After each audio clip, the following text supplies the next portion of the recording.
एक सज्जन कह रहे थे हम लोग बाल बनवाने जाते हैं, आराम से बैठ जाते हैं कुर्सी पर। एक तो कुर्सी पे बिठाता है, फिर कपड़ा बांधता है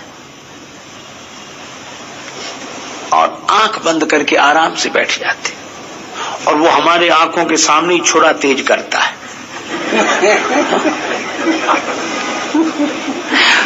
और हम देख रहे थे हाँ ठीक ठीक है, और आराम से बैठे। वो धीरे धीरे बना। अच्छा आप विचार करो, छुरा ही तो है, थोड़ा थोड़ा चलते ऐसे हो जाए।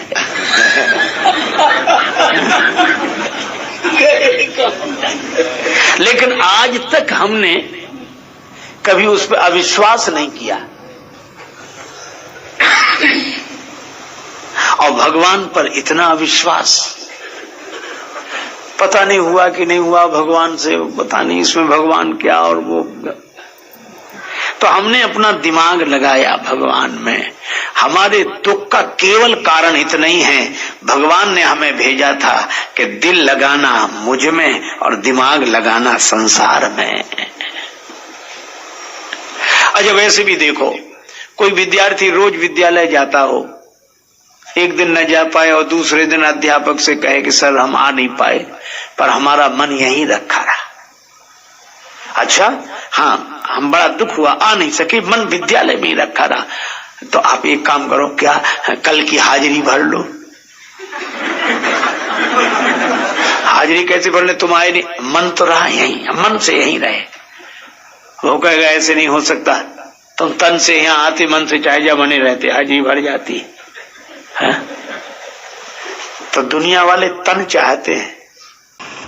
एक सज्जन कह रहे थे कि देवता अगर बारात में आते हैं तो ये अमंगलकारी घटनाएं क्यों घट जाती हैं कई बार। एक महात्मा बोले हम बताएं, बताओ। का पहले देवताओं को हम सतोगुणी भाव से बुलाते थे, प्रार्थना करते थे। आज बोले आज भी बुलाते हैं, लेकिन जैसे ही बुलाया तो देवता अपने अपने विमान में बैठ के चले। उसी समय आतिशबाजी वालों ने चलाई, सो देवता विमान में बैठ के नीचे आते, इधर से चला गोला, धना। देवता कहते सावधान खतरा है। अब वो एक बार नहीं बोलता, दो बार, फिर धना करे, बोले लौटो लौटो। आ ही नहीं पाते देवता। हमें उनकी बात सुनकर बड़ी हंसी लगी, लेकिन मैंने सोचा कि बात ठीक है। जब हम देवताओं को बुलाएं तब और ये काम नहीं करने चाहिए, सतोगुणी भाव से उन्हें बुलाएं हैं। तो देवताओं के बिना तो कोई विवाह होता नहीं। कुछ होते हैं महाराज गांव में बड़े विचित्र लोग, बने बनाए काम को एक क्षण में बिगाड़ दें। एक आदमी था एक गांव में, उसको कोई नहीं बुलाता था कि मत बुलाओ इसे। एक परिवार में लड़के को देखने वाले आए, फलदान था, उसको नहीं बुलाया कि ये गड़बड़ करेगा। नहीं बुलाया, वो भी नहीं बुलाया आ गया। जब मेहमान बैठे, अब बिना बुलाए आ जाए तो करना ही पड़ेगा। उधर से आए, भैया आओ। क्या बताएं, क्या बोले, तुमने तो हमें बुलाया होगा, लेकिन निमंत्रण नहीं मिल पाया। लेकिन घर में निमंत्रण की क्या जरूरत, हमने सोचा हमारे बेटे को देखने वाले आए तो चले। बड़े तो लोगों ने कहा बैठो, बैठ गए। अब वो सोचे कि बिगड़े कैसे इनका काम। देखो कैसी मजे की बात कही। आज बड़ी खुशी है, बेटे का देखने वाले आए, बड़ा अच्छा। और बेटा सब ठीक है, और वो लोग भी बैठे, ससुराल वाले भी बैठे। क्या बोला उस बेटे से, और बेटा पहले तुम्हें मिर्गी आती थी, अब ठीक हो गई। अब बोलो, उस बेचारे को मिर्गी कभी आती ही नहीं थी।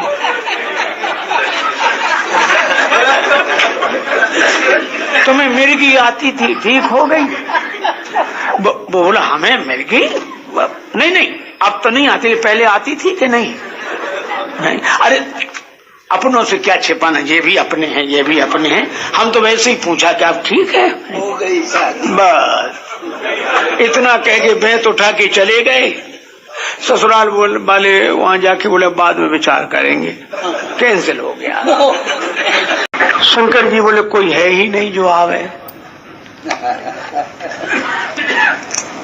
न चाचा न चाची, न मामा न मामी, न भाई न भाभी, कोई है ही नहीं।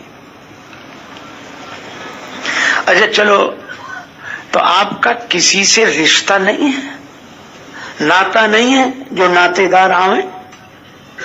शिव जी बोले नाता तो है। तो नाता किससे है? नाता एक राम जी से, दूजा नाता तोड़ दे। नाता एक राम जी से, दूजा नाता तोड़ दे। नाता एक राम जी से, दूजा नाता तोड़ दे।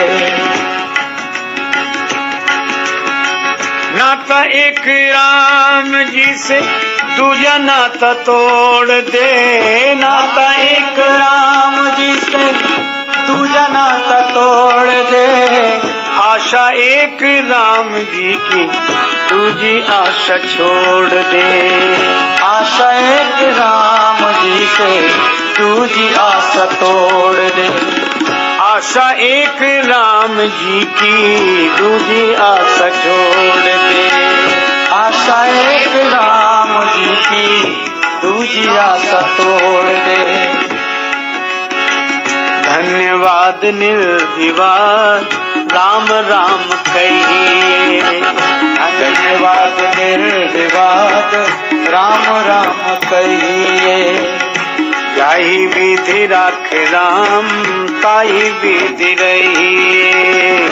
जाहि विधि राखे राम, ताहि विधि रहिए।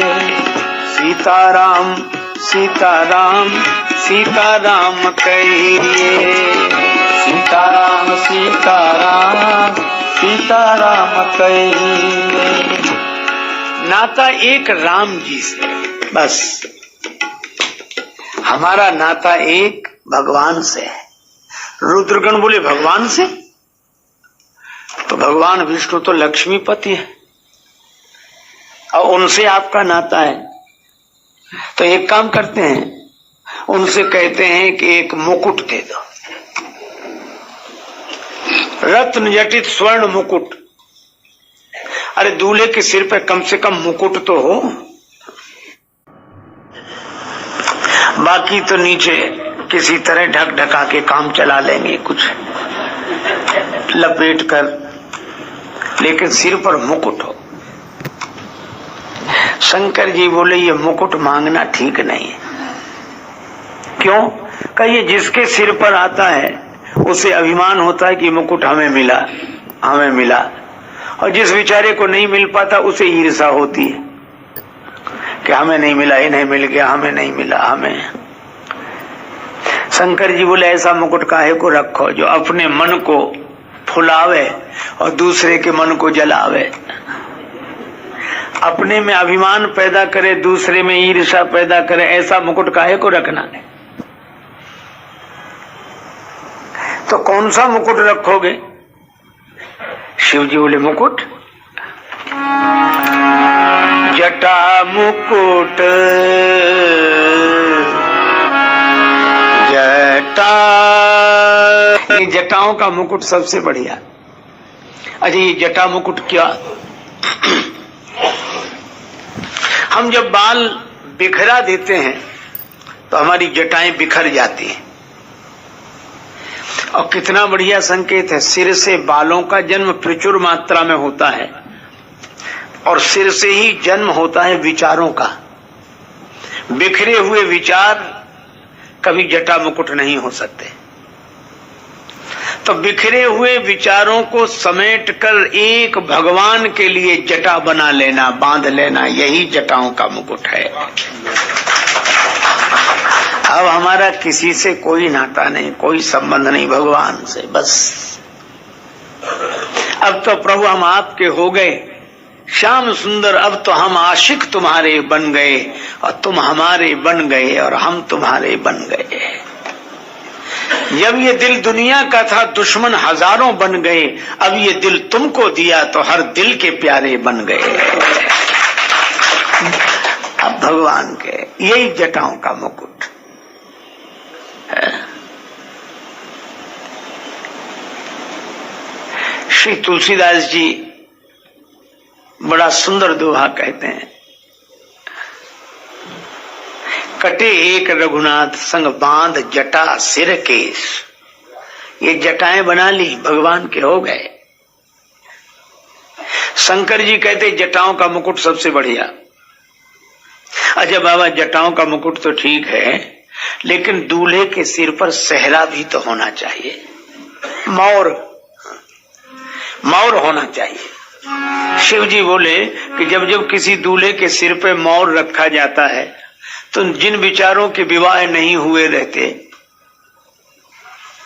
वे सोचते हैं, हे भगवान कब वह दिन आवे कि हमारे सिर पर, कब वह दिन आवे कि हमारे सिर पर मौर रखा जाए। शिव जी बोले हम ऐसा मौर नहीं रखेंगे जो लोगों के मन में संसार से जुड़ने की प्रेरणा दे। हम ऐसा मौर रखेंगे जागृत की कौन कहे स्वप्न में भी कोई विवाह के लिए तैयार ना हो। अच्छा तो मौर कौन सा?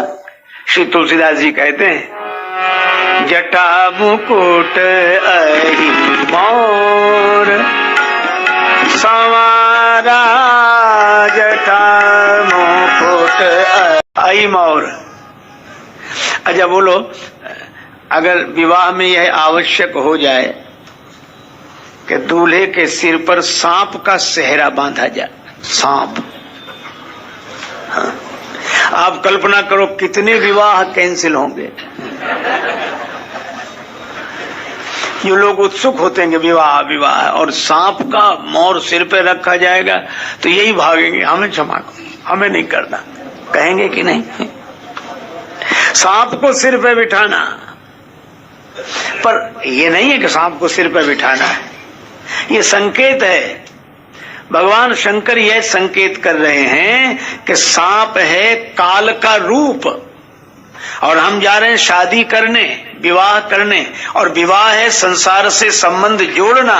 तो संसार से संबंध जोड़ने तो चलो, पर यह याद रखो कि काल सिर पर सवार है। संसार से संबंध जोड़ने तो चलो, पर काल सिर पर सवार है। कबीरा सूता क्या करे, काल गहे कर केश, क्या जाने कित मारी है, क्या घर क्या परदेश।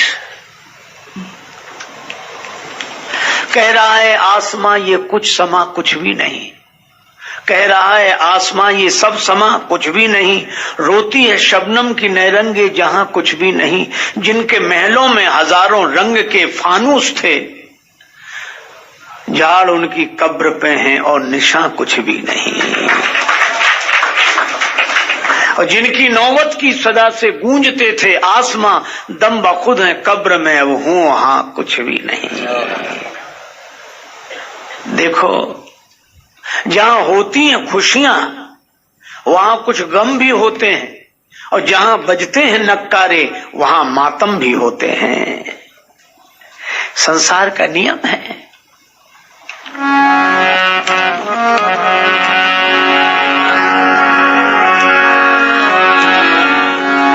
ढंग चलता रहा जैसा हरदम,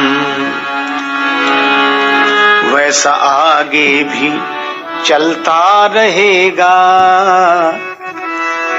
भोर को जो उगेगा वो सूरज, शाम को रोज ढलता रहेगा। घर किसी के बजेगी बधाई, जन्मदिन की बटेगी मिठाई। चार कंधे पे चढ़ के उसी दिन शव किसी का निकलता रहेगा।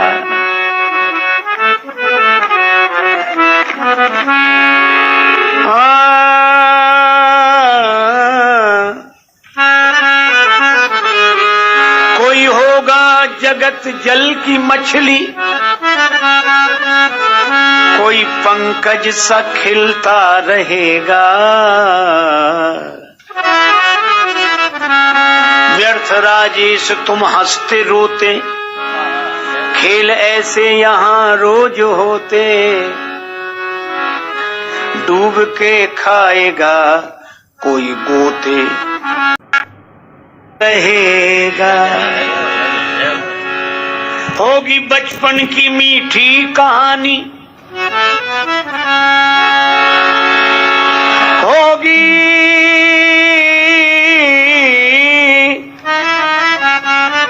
बचपन की मीठी कहानी,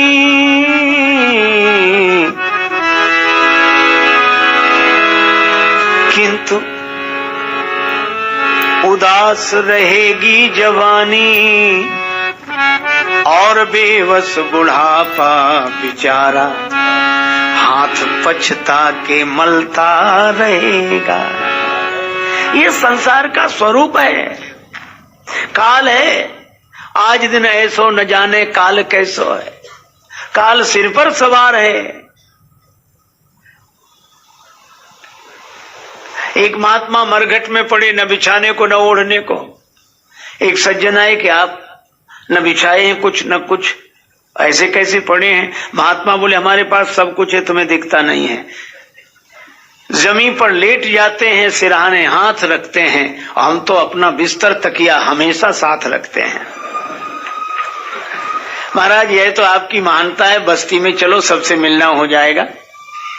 महात्मा बोले बस्ती में जाकर करेंगे क्या, कोई मिलेगा कोई नहीं मिलेगा। का फिर का ये मरघट अच्छा है, क्यों? एक दिन बस्ती वाले भी तो यहीं आएंगे, सबसे मिलते चलेंगे।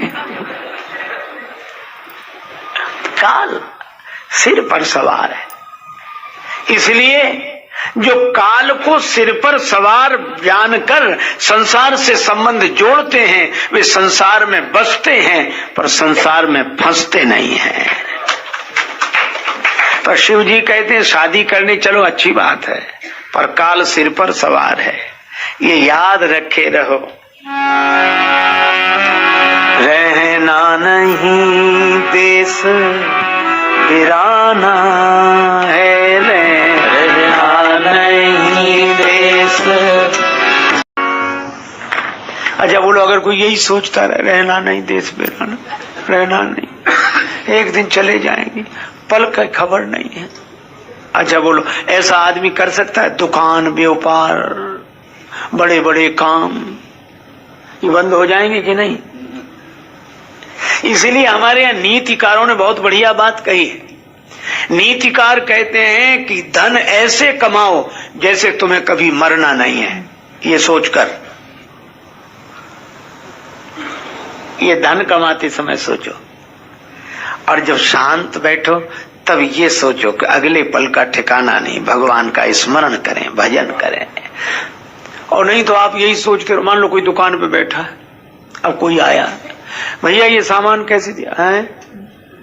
अरे हम आपसे ही पूछ रहे, कैसे ले जाओ, चाहे जिस भाव ले जाओ। अरे पैसा जो रखना रखना, ऐसा कोई ठिकाना नहीं, कब हम चले जाएं, कब तुम चले जाए। चल गई दुकान फिर तो। इसलिए शंकर जी शादी करने जा रहे हैं, संसार से जुड़ने जा रहे हैं, और कितना बढ़िया संकेत भगवान शंकर के चरित्र से मिलता है कि हम जीवन की नश्वरता पर भी सोचें और अपने संकल्प पर भी सोचें। हमारे यहाँ पल की खबर नहीं, यही तो कहा जाता है, जिंदगी क्षणभंगुर है, जीवन क्षणभंगुर है, यही कहा गया। लेकिन हम संकल्प क्या करते थे?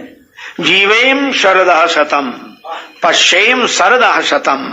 हम 100 वर्ष तक जिएंगे, हम 100 बसंत देखेंगे, हम 100 वर्ष तक इन नेत्रों से देख सकेंगे। यह हमारा संकल्प होता था। हम अमरता की बात सोचते थे। हाँ, ये ठीक है कि जीवन क्षणभंगुर है, ये जानते थे, पर संकल्प अच्छा करते थे। अब जो भी बेचारा मरता, हम लिखते हैं स्वर्गीय है। आज तक लिखा किसी को नारकीय? ऐसा तो नहीं कि सब स्वर्ग ही जाते हो, पर हम तो अच्छा सोचें, हमें अच्छा सोचना चाहिए। और इसलिए एक व्यक्ति कह रहा था कि हम अच्छे से अच्छा सोचें और बुरे से बुरे के लिए तैयार रहें। ये हमारी सकारात्मक सोच, पॉजिटिव थिंकिंग, नकारात्मक सोच नहीं।